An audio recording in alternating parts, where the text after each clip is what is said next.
Bismillahirrahmanirrahim. Assalamualaikum warahmatullahi wabarakatuh. Salam sejahtera bagi kita semua. Pada hari ini, pada kesempatan kali ini, saya Jani Atin Rusmaini, salah satu peserta PKDP Angkatan 7, di mana PKDP ini yang diselenggarakan oleh Universitas Islam Negeri Mataram. Pada kesempatan kali ini ada beberapa hal yang perlu saya sampaikan mengenai bagaimana moderasi yang diamanahkan oleh Kemenak, bahwasanya moderasi itu dianggap penting bagi kita semua, yang terlebih umat beragama. Jadi di Indonesia ini adalah negara yang unik, hal yang beragama dan berbudaya tiada tandingnya di dunia. Hal ini terlihat dengan populasi muslim terbesar di dunia mencapai 2.356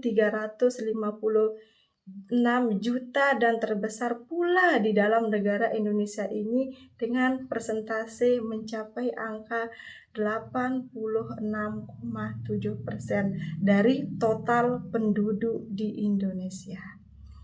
Jadi, masyarakat Indonesia adalah masyarakat yang sangat majemuk, baik dari tata beragama, dan kita ketahui juga bersama, agama yang diyakini oleh masyarakat Indonesia yang diakui oleh negara itu adalah 6.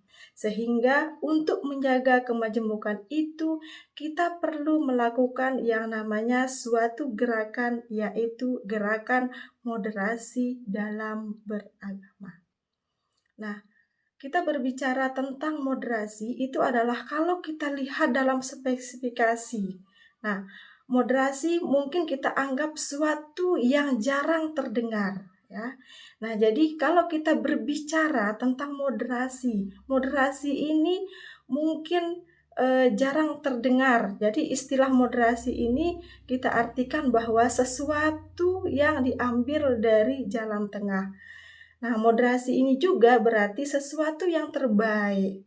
Ya, sesuatu yang terbaik biasanya ada di antara dua hal yang buruk. Misalnya, sifat berani seseorang dianggap baik karena ia berada di antara sifat ceroboh dan penakut.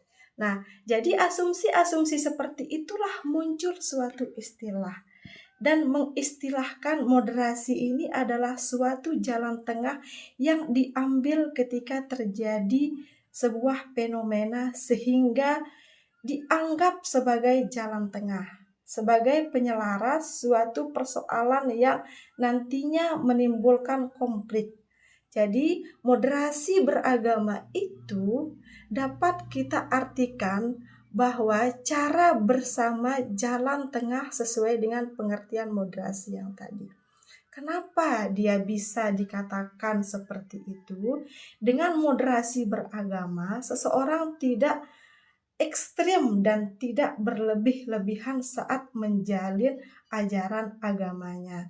Sehingga penyelarasan antara umat beragama, baik di dalam umat beragama itu sendiri, internal, eksternal, dalam umat beragama terjadi sebuah penyelarasan. Nah, di dalam istilah beragama yang berlebihan yang tadi, yang diungkapkan itu adalah bahwasanya kita bisa mengerti. Contoh, kita bisa memberi contoh bagaimana beragama yang berlebihan. Contohnya, seorang beribadah secara terus-menerus tanpa memperdulikan konflik di lingkungan sosial yang ada di sekitarnya. Jadi seorang yang berlebihan secara terus-menerus tanpa memperdulikan kondisi sosial lingkungan sendiri atau sengaja merendahkan agama lain atau simbol suci agama tertentu, itu akan menyebabkan terjadinya konflik antar umat beragama. Sekian, wassalamualaikum warahmatullahi wabarakatuh.